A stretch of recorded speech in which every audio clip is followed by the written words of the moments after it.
Hello everyone, Andrew Levin here, aka writer Mickey Wren, with another installment of the vlog about the runic warriors. Today we're going to actually be discussing the runes and what they really are. Now, the runes are an ancient script from the Vikings. Rune, R-U-N-E, is the Viking word for secret. The runes were a script used so that the Vikings could keep what they were really doing a secret from the rest of the world. So yeah, that's basically what that is.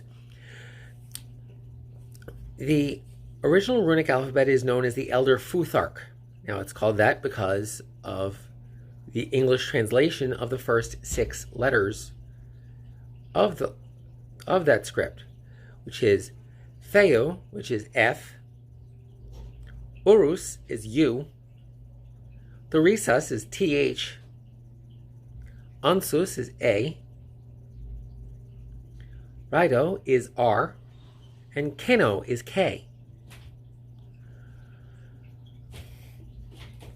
Don't ask me to recite all 24 letters of the runic alphabet because I don't remember all of them off the top of my head right now, unfortunately. But there's 24 in the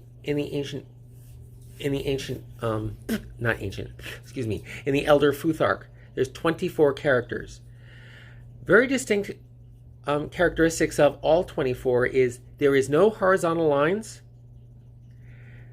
There is no horizontal lines, and there are no curves.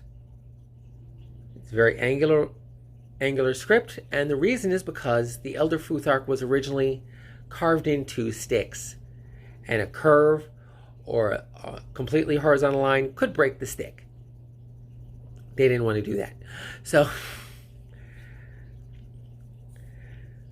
that's a lot of what I can tell you. They have also had their uses in divination and magic. The runes were made most popular by JWR Tolkien in The Hobbit and The Lord of the Rings, and anything else he's written about that world. It's amazing what the man has done. I mean, a lot of the languages in those books he actually made up because he's a linguist himself, but the runes he did not make up. So in this case, it is the ancient Viking script that also has its uses in divination and magic. Now, a lot of times in divination or magic, especially divination, you'll find the runes on a set of stones or even on a set of cards, but there's 25 of them. Now, why is that?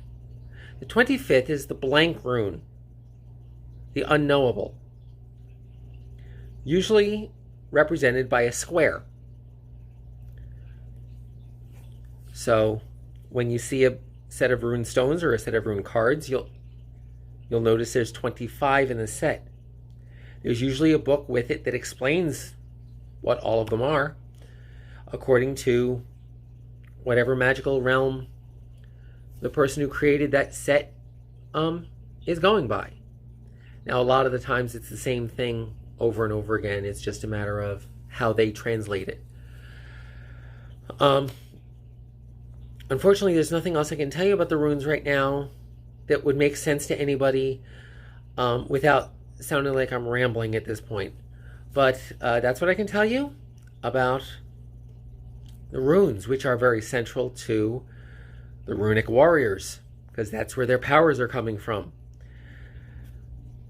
I hope you enjoyed this, and again, remember that if you have any suggestions of anything else related to the runic warriors that you would like to know about, comment on this or either of the other videos, or make a comment to me on my timeline on Facebook under my full real name, Andrew Michael Levin. I thank you, and I guess that's all for now. See you next week.